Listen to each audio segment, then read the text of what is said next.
Sharp, thank you for coming and welcome. Thank you, thank you. I left my earphones there, so I hope what you said was true. I hope so too. You should trust me. I'm just a journalist, so you should trust me. Thank you for that introduction. No, it's my pleasure. So let's begin with the story, with your story, which is quite remarkable. Can you walk us through it? How you became this entrepreneur that's here with us today? How you built your empire? Because that's what it is. Well, it's a small empire, but it's a singular one. I think I start with, I've always believed that much of one's life is circumscribed by what my wife termed as chance events. Those experiences that we run into that opens our minds to an opportunity. And that's really how I got involved in the hotel business, because my background and my training early on in life and what my life was going to be was construction. That was really, I'm a simple builder by trade, and as a result of that, a friend, a client, asked me to build a small motel for him, which is no big deal. That was just another job for me. I didn't think about it. But having done that, what surprised me was its success, because this little motel was in the middle of nowhere on a limited access highway. It just looked like a big house. But he and his wife ran this, and he asked me to come back and finish the addition. So I thought, if something like that could work in the middle of nowhere, wouldn't it be a better idea to maybe do the same concept of a motel downtown and combine the best of a motel and a hotel? So you ended up competing with your friend? No, because he's sitting out on the highway somewhere, okay. And I'm trying to do this downtown. But so that idea, this is an early part of my life, and I'm still struggling to make a living. It's a growing family. That became my nighttime job of trying to convince people that this idea might work. Now, had I known that from that point forward, that's 1955, it was going to take me 6 years to make it a reality, I would have probably stopped after the last month. Why was it so difficult? Well, because I didn't know anything about the hotel business, and when I'm talking to people, that's the first thing they would tell me. What do you know about that? So why do you think it'll work? So I couldn't convey why it would work because I had no knowledge. But, in life, when the spark of an idea doesn't go out, it tends to keep you going. And this was my nighttime job. So I would type on one finger, and over these years, I would try to convince people, and I would find out why it wouldn't work from their point of view. But it didn't stop me from pursuing this belief. Fortunately, I was able to cobble together enough financing, and I do mean cobble because I didn't have any money. It's literally all borrowed to do it. And opened the first hotel. It was called the Four Seasons Motor Hotel. And in order to have a motel concept, you need a lot of land. So my idea was to go on the wrong side of the tracks in the city of Toronto, where land was very cheap. Mm-hmm. So I could buy a couple acres and afford to do it. But it was still downtown. Fortunately, it was a success. And if it wasn't, I wouldn't be sitting here talking to you about this empire. I'm going to ask you next about how you came up with the philosophy of the company, because there are many things that makes Four Seasons what it is and what it has become. But I want to ask you about that, how you came up not only with the concept from that initial hotel, but also, for example, the culture of service, the excellence of service. That's a big part of what Four Seasons is. Well, as I said, I didn't know anything about the hotel business, so my approach was, like every business, to look at it from a customer's perspective. What would a customer consider to be important when they're away from office and home? What would they consider to be of value? So my approach to the hotel business was simply that. the one-on-one of business. You know, how do you attract and retain customer loyalty? And that strategy is exactly what we deploy and employ to this day. So thinking of what to build and how to operate was thinking about it from a customer's perspective. Now, my studies in building and architecture, I knew I could create an aesthetically pleasing project. And the other ideas that we came up with were just that, treating people in a manner which, I use that expression, when you invite people to your home, you treat them as a good host. And that was my approach from day one, is to try to make sure every customer who walked in through that door, they were welcomed and treated in that manner. So that simple concept, and I couldn't articulate it then as I could easily do today, was the way we got started. The hotel was a great success. The second one followed very shortly thereafter. But it was really the third hotel that gave me a look to the future of what I thought I could do and what the company could do best. And that's when we built and opened what was that time called the Inn in the Park in London, England, which is now called the Four Seasons, because that hotel in its first year of opening won the award of being the best hotel in Europe and the best hotel in London, England. And I knew why we won that award. And it wasn't that we built a better building, because we were competing against the world's most spectacular hotels. Connaught, Claridge's, Dorchester, these are palaces. But it's the way we treated our customers that was different than the style at that time. So London, England gave me the, call it foresight, to what I thought I might do in the hotel business. And that's when I determined that I would set my course as a career and try to become a hotelier. And London, England, you know, and when I reconstruct the history of the company, I can identify now what the four key strategic decisions were that evolved over many years that became the solid foundation. But the first decision was as a result of our experience in London, which I decided then to only operate medium-sized hotels of exceptional quality and to be the best. Now, to say to be the best, what was going to determine that? Clearly, it wasn't going to be through the architecture and design. And I knew what made us the best in London, and it was the quality of our service. So that set the tone, is that could we create a company that would make service our distinguishing feature and a competitive advantage? Could we? And that's what we set out to do. But as you all will know, anybody who stayed in a hotel, really the service is coming not from what we do in a head office, but from the people on the ground, the boots on the ground, the individuals who are working in that hotel. It was up to them, could they deliver a service that made us special?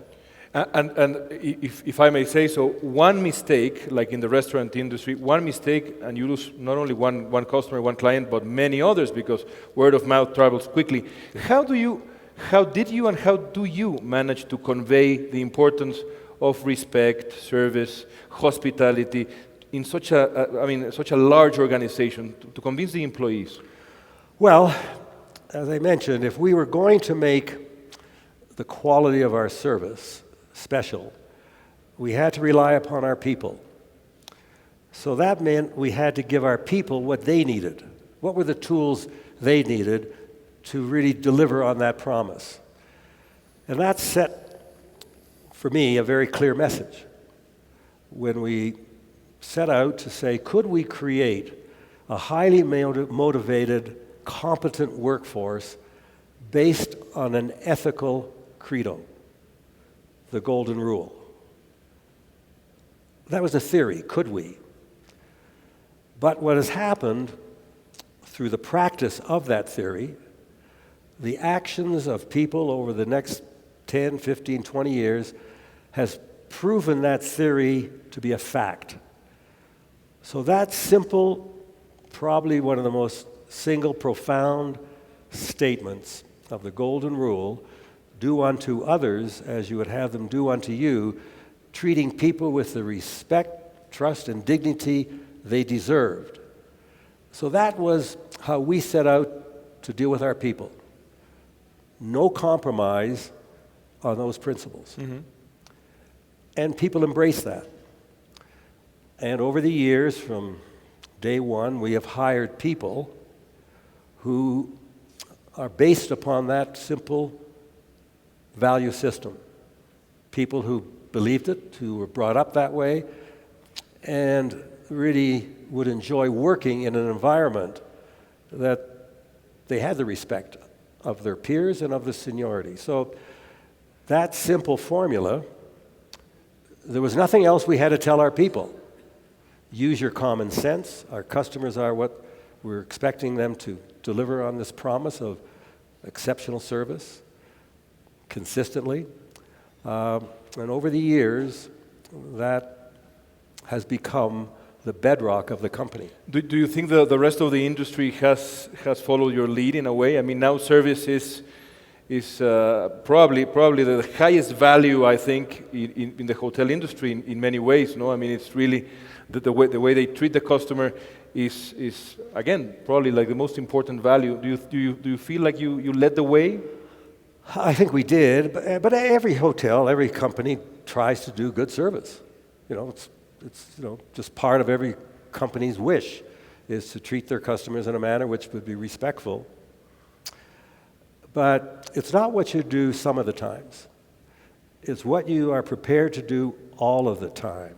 So when times are good and we all can be fair weather friends, it's easy to live under those circumstances and live up to that principle.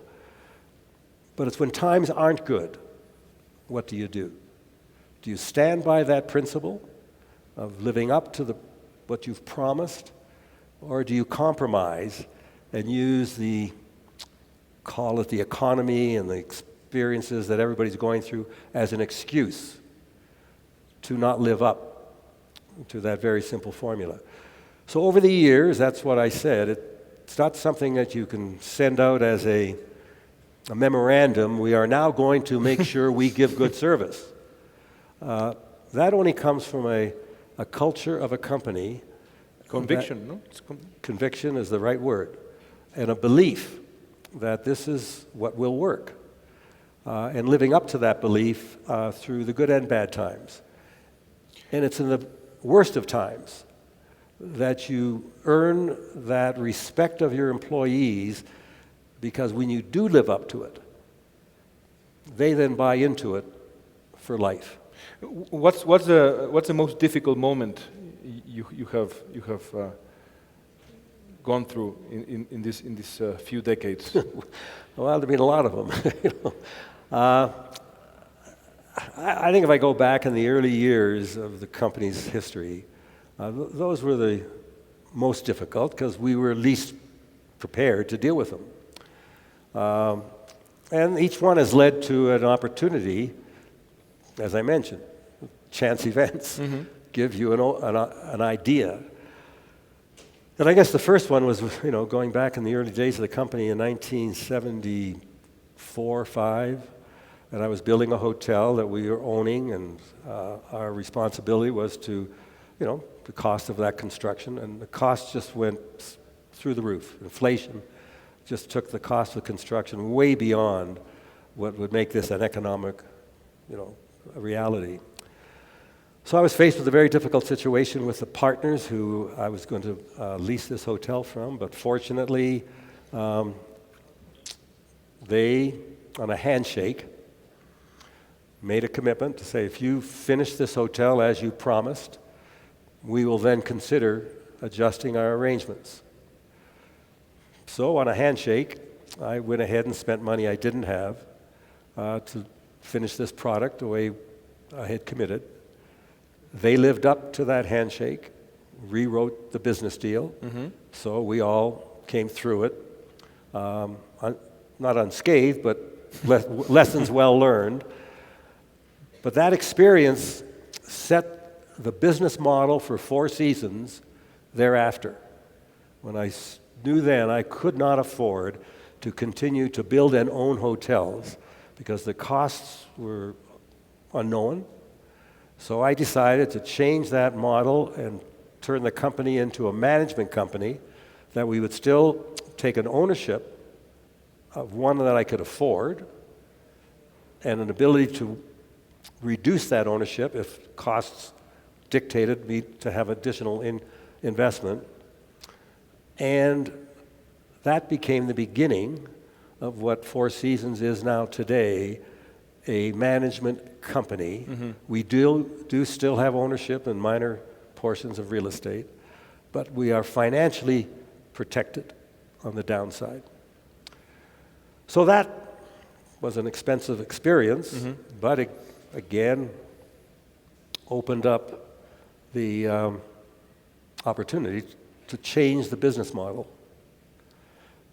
The other one, and I guess we all ran into it, and it was mentioned here on the stage, was in 1981 in North America when the interest rates went to 10, 15, 22%, and I had monies borrowed that I, simply couldn't afford interest rates at that point. So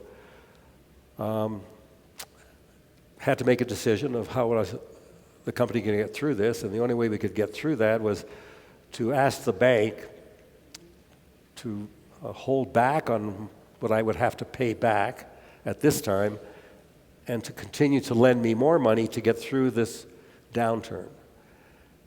And in order to do that, I had to pledge my personal holdings in the company. And when I told the bank man, I said, look, I'm not borrowing the money, the company is. And they said, well, you're asking us to believe that over the next couple of years you can get out of this problem if we lend you more money. And if you believe that, why aren't you prepared to stand behind it? So my accountants and lawyers said, don't do it. They're not going to be able to do it. They don't want to take over the company. Don't worry about it. But I did do it because I did believe in it. And it again gave me the insight, if you have financial support, you can get through any downturn. And from that point forward, I always made sure I had financial support to get through the worst of the economies. So those are experiences that you gain from that, you're on a tightrope. But fortunately, I'm here to talk about them. Let me ask you about Mexico, about your properties in Mexico and your experience working in Mexico. What can you tell us about that? Well, my experience has been excellent. We were 20 years ago when we opened the hotel here in Mexico City, and it's been a very successful hotel for Four Seasons. We've gone through the ups and downs of the economy. Some years ago, we also invested with a very loyal Mexican investor, the Isadore family, to build the hotel in Punta Mita. Mm-hmm. It again has been a great success. And my experience in dealing with Mexico and what it offers to the customers who come here, and especially the employees, the workforce. You've got one of the most remarkable workforces in the world. Why? What makes it so special? Because you've got people who desperately want to show you what they can do. They're hindered in showing you that. They don't have the opportunity. But their ethics, their work ethics, their dedication, their emotion that they put into their work just rises to the level of excellence. So we see here a workforce. You talk of many countries that have mineral resources. Well, they're limited. They're going to die up.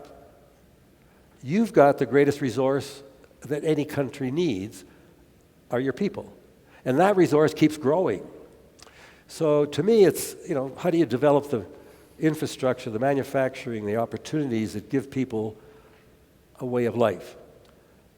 We have found that the people that remember when we opened the hotel in Mexico City and in Punta Mita, 95 or 98% of the people are from the local community.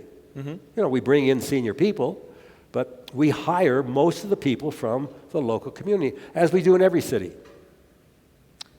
And I don't know if you've experienced any of our hotels. I have. Well, just very few, but yes. Yeah. Well, what you get in visiting the hotel in Mexico and in Punta Mita is the same experience you'll get in Hawaii, New York, Chicago, Hong Kong. It's a sincerity of effort that is authentic. And that comes through in many different ways. Through working with their peers, supporting each other, and making sure the customer's expectation is either lived up to or exceeded. And they take personal pride in it. And I'm going to meet with, the general staff this afternoon. And it's emotional. It's, probably the most satisfying part of my life and what I consider to really a measure of success.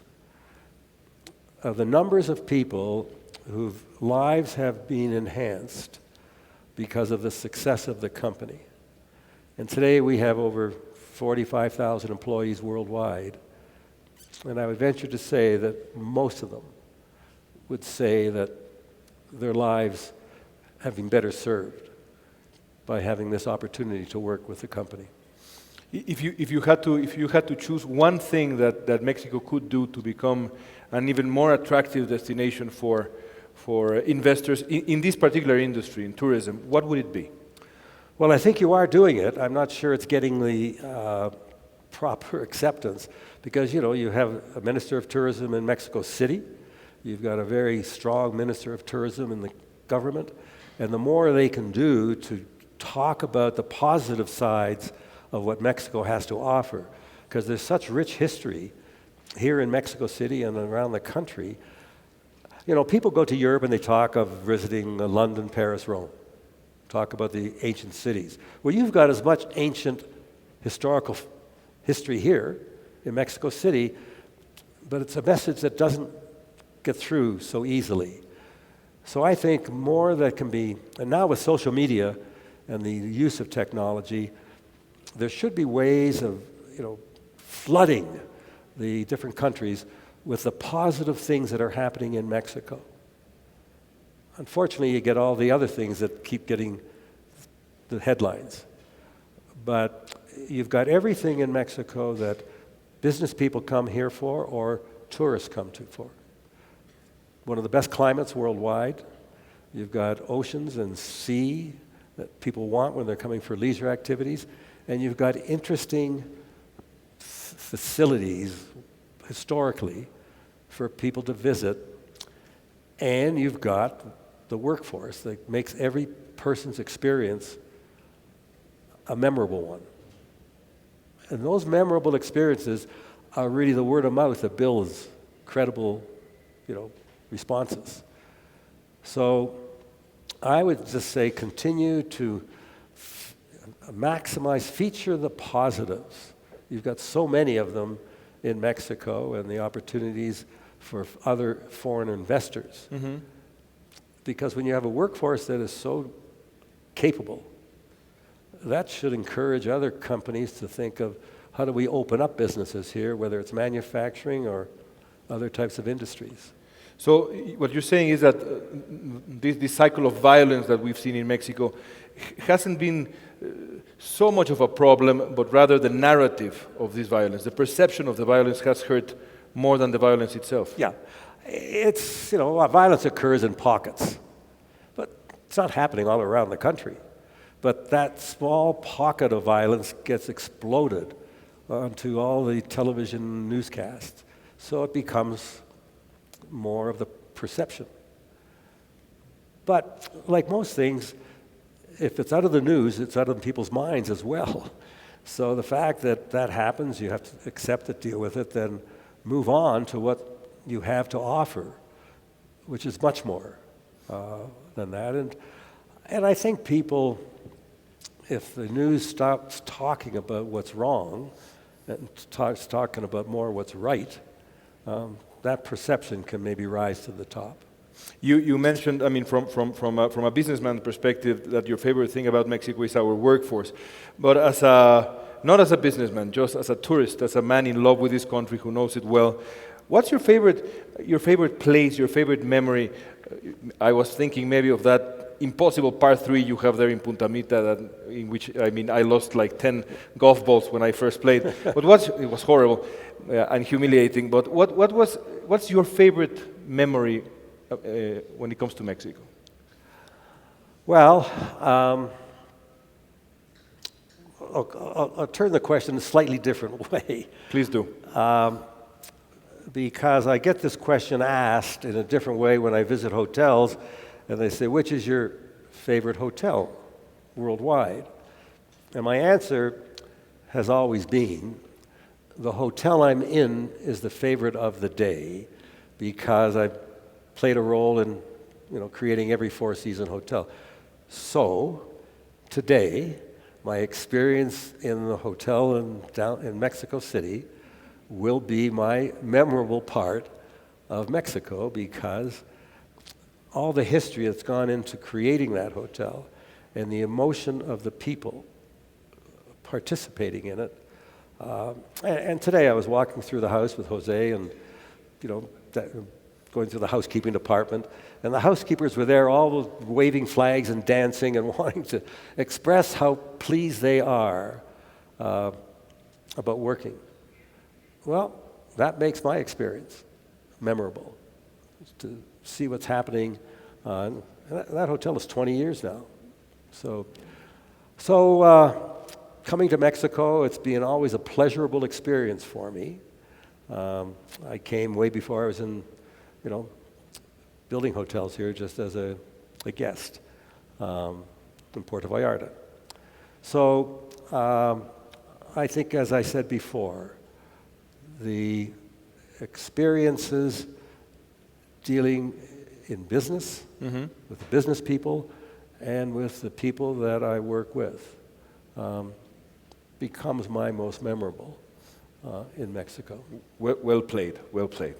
Before we open the floor for some questions, I want to ask you a broad question about the world in general, the world economy. What concerns you? What worries you when you think of the world economy?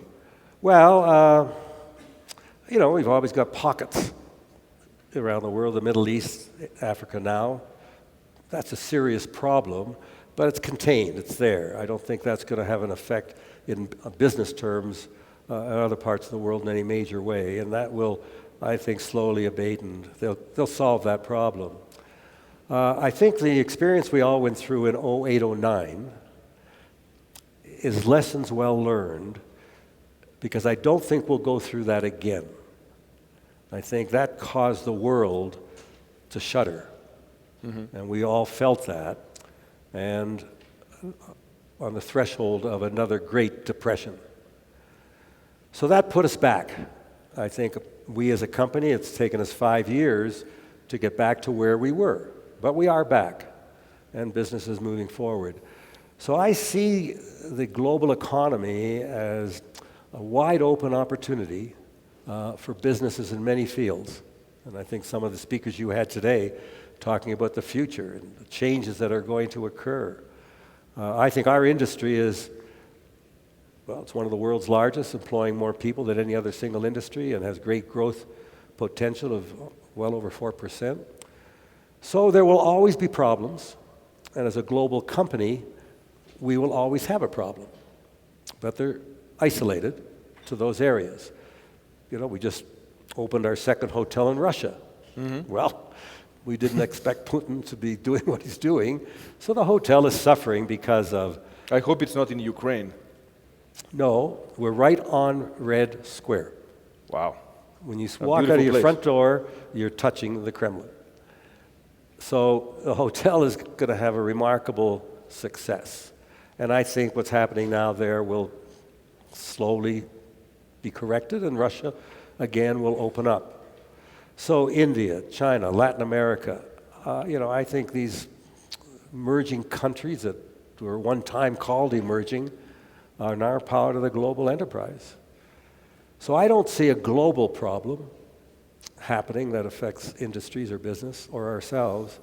I think there will always be these pockets, and you have to be prepared to deal with those.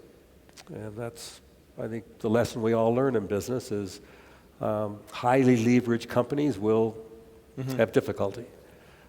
More conservative companies find the reason to grow is during those times when the markets are suppressed. Although they probably don't affect a business or the kind of business Four Seasons is in, are you worried when you think of the hotel industry by the role these disruptors, as they are known, are playing now, like Airbnb and these actors? No, look, I think that's a remarkable company, what they're doing. It doesn't really affect Four Seasons because what customers are coming to Four Seasons for are the service and the reliability of knowing that they're going to get what they need. I think Airbnb is really satisfying a mid-range market, and it's growing dramatically. And from what I heard today, they're saying it's going to be bigger than all hotels put together. I don't think it's going to have any impact at all on the business traveler at the mid to upper range. But look, business is competition. And these are brilliant people who came up with, if somebody would have asked me 5 years ago, what do you think about this idea of renting out your rooms to people? I said, are you kidding? Who would ever want to allow somebody to come into their house? But here we are. Here we are. So, no, it's going to make a dramatic impact on the mid-range hotels. I don't know whether governments will put in policies that might make it a little more restrictive by controlling residential areas that cannot act in a commercial way. And I think that might be fair, because, I think regulation. I think there has to be regulation in terms of every industry, in terms of creating a level playing field, not to prevent competition, but to make sure there's aren't unfair advantages. Nos quedan 7 minutitos más o menos, creo que para un par de preguntas por lo menos. No sé si alguien por allá se anime. Adelante. If we could know what are your future plans for Mexico in terms of hotels? Are you planning to expand your I can't hear. Future plans for investment in Mexico, hotels in Mexico. Well, we do have one with our partner here for Taormino that we're now going to visit tomorrow. And there are other opportunities that come our way, but we don't talk about them until they're more further advanced. So we do have another project that we're hoping will get started shortly as a resort. And we think, again, will be a sister to our Puntamita Hotel, offering the customers a similar kind of experiences and very exotic, they call it demographics in terms of the location and the beauty of the space. And that's what Mexico has to offer in so many places. The beauty of your coastlines are just second to none worldwide. Pues creo que con eso llegamos al final, Mr. Sharp. Such a pleasure being with you this afternoon. Mr. Isadore Sharp.